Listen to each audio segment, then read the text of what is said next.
Assalamualaikum warahmatullahi wabarakatuh.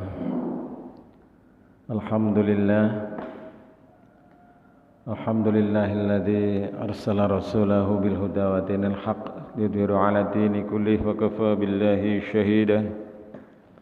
Asyhadu an la ilaha illallah wahdahu la syarika lah wa asyhadu anna Muhammadan 'abduhu wa rasuluh.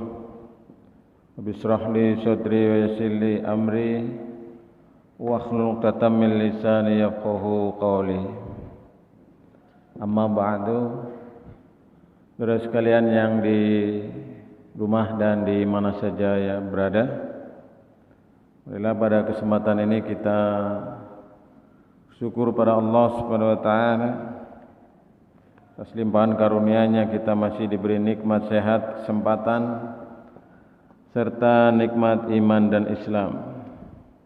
Mudah-mudahan segala amal kebaikan yang kita laksanakan khususnya di bulan suci Ramadan ini diterima Allah Subhanahu wa taala. Amin ya rabbal alamin.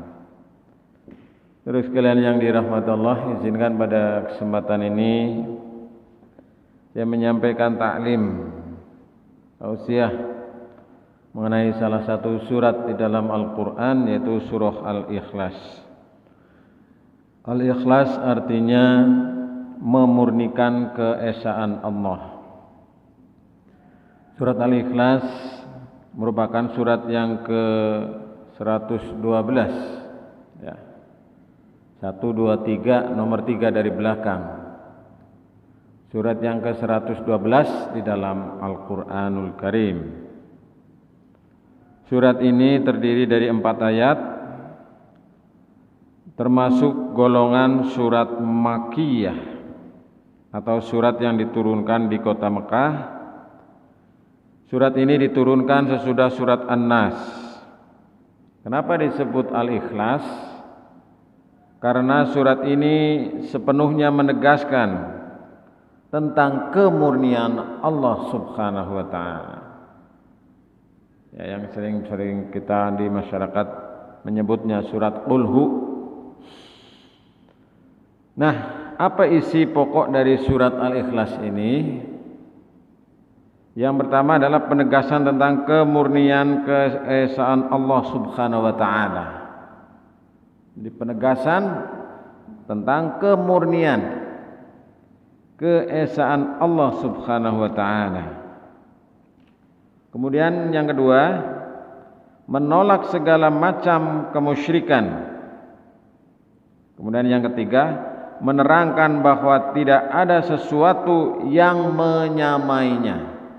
Ini pokok dari surat Al-Ikhlas. Saudara sekalian yang dirahmati Allah. Kemudian yang berikutnya, mari kita simak terjemah lafziyahnya. A'udzubillahi minasyaitonirrajim. Saya berlindung kepada Allah dari godaan setan yang terkutuk. Bismillahirrahmanirrahim.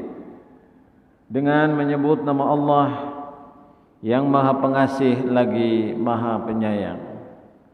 Qul, katakanlah wahai Muhammad, huwallah, dialah Allah, ahadun, yang Maha Esa. Ayat pertama. Ayat kedua, Allahu as-Samad, Allah tempat bersandar. Allah tempat bersandar. Ayat yang kedua, sekarang yang ketiga, lam yalid, tidak ya, dia tidak beranak, walam yulad, dan tidak diperanakan. Ayat ketiga. Sekarang ayat yang keempat, walam, dan tidak yakun ada lahu baginya kufuan, keserupaan atau kesetaraan, ahad, sesuatu apapun. Nah, inilah terjemah lafziyah atau perlafaz dari surat Al-Ikhlas, surat yang ke-112. Saudara sekalian yang dirahmati Allah, selanjutnya adalah penjelasan mengenai ayat per ayat dari surat Al-Ikhlas ini. Yang pertama adalah surat Al-Ikhlas yang pertama, Qul huwallahu ahad. Katakanlah, dialah Allah yang Maha Esa. Kata-kata qul, ya, katakanlah, ini perintah yang ditunjukkan kepada siapa? Kepada Nabi Muhammad sallallahu alaihi wasallam. Dulu, kalau sekarang ini dinyatakan bahwa kita, ya, perintah kepada kita supaya mengatakan apa? Dialah Allah yang Maha Esa. Terus sekalian yang dirahmati Allah, kata-kata ahad ini berasal dari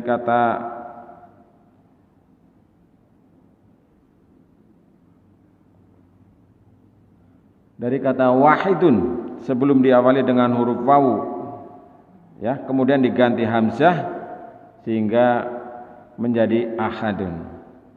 Nah, saudara sekalian, menurut para ulama, Allahu ahad artinya Allah Maha Esa.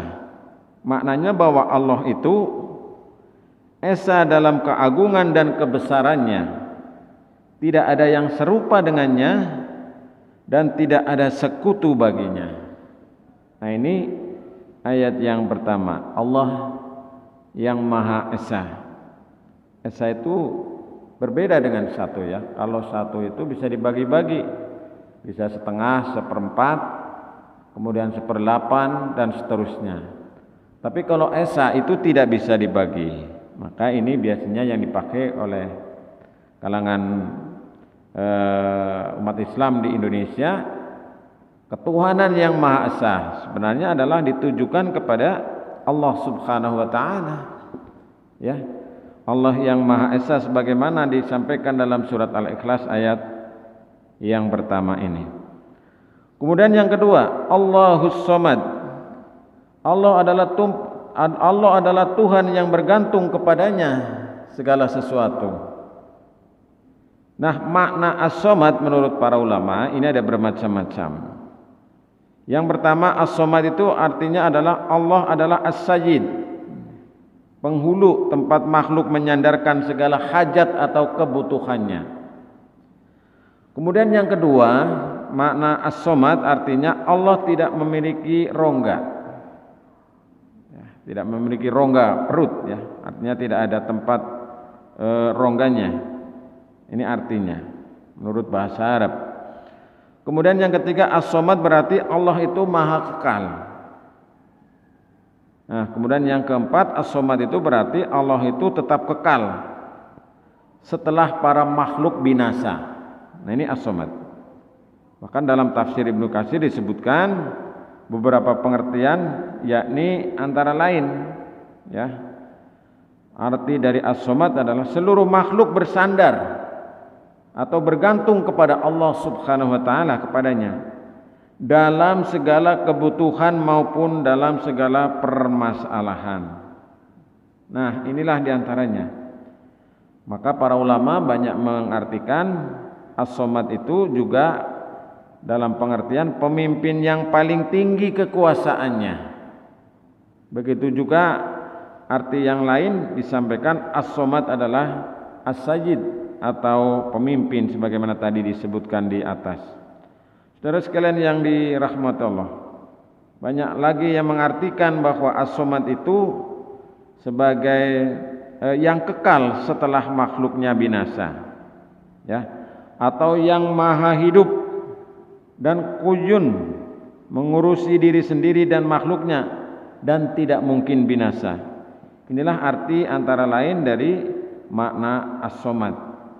Sehingga saudara sekalian yang dirahmati Allah, tadi kalau diterjemahkan ke dalam bahasa Indonesia secara bebas, menurut tafsir Kementerian Agama juga, Allah adalah Tuhan yang bergantung kepadanya segala sesuatu. Jadi seluruh makhluk, tidak ada daya dan kekuatan, semuanya bergantung kepada Allah Subhanahu wa ta'ala. Nah, ini ayat yang kedua. Kemudian yang ketiga, lam yalid wa lam yulad. Dia tidak beranak dan tidak pula diperanakan. Nah, tidak beranak kemudian tidak beranak kemudian mendapat warisan. Maka maksudnya adalah tidak disekutui.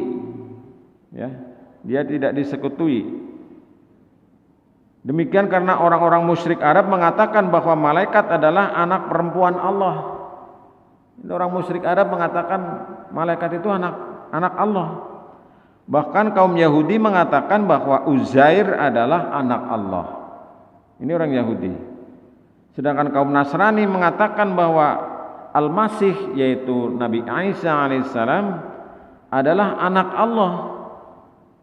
Maka dalam ayat ini Allah meniadakan itu semuanya. Ya, Allah meniadakan itu semuanya. Bahwa semuanya tidak ada yang anak perempuan Allah. Ini malaikat kalau menurut pengertian mereka orang-orang musyrik Quraisy pada waktu itu meyakini bahwa malaikat itu anak perempuan dari Allah. Itu keliru. Kemudian orang Yahudi mengatakan Uzair adalah anak Allah. Keliru. Kemudian orang-orang Nasoro mengatakan Nabi Isa itu sebagai anaknya Allah. Keliru. Maka yang benar adalah dia tidak beranak dan tidak pula diperanakan. Nah, inilah yang ketiga saudara sekalian. Kemudian yang keempat, walam yakul lahu kufuwan ahad, dan tidak ada seorang pun yang setara dengannya. Maksudnya adalah tidak ada seorang pun sama dalam setiap sifat-sifat Allah. Tidak ada. Tidak ada makhluk manapun, tidak ada seorang pun yang sama dalam setiap sifat-sifat Allah. Jadi Allah meniadakan dirinya memiliki anak yang dilahirkan sehingga memiliki orang tua. Ini meniadakan yang demikian. Juga Allah meniadakan adanya yang semisal dengan itu. Ya, anak Allah atau tadi yang kita jelaskan di ayat yang ketiga.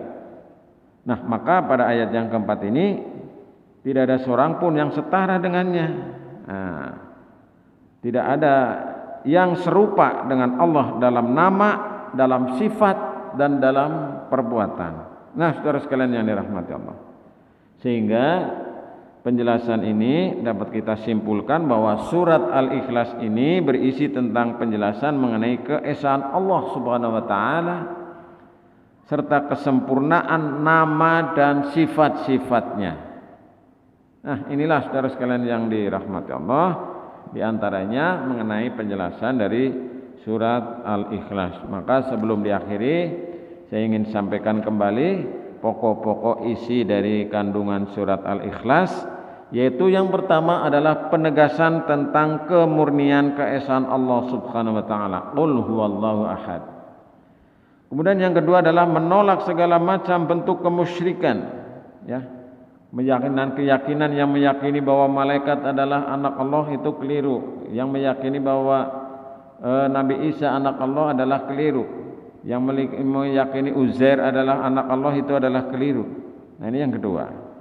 Kemudian yang ketiga menerangkan bahwa tidak ada sesuatu apapun yang menyamainya. Tidak ada makhluk yang menyamai Allah, ya. Walam yakul lahu kufuwan ahad. Tiada seorang pun yang setara dengan dia, yang sederajat dengan dia, yang semisal dengan dia, Allah Subhanahu wa taala. Nah, inilah saudara sekalian penjelasan singkat mengenai surat Al-Ikhlas, surat yang ke-112. Semoga bermanfaat. Dan kurang lebihnya saya mohon maaf. Assalamualaikum warahmatullahi wabarakatuh.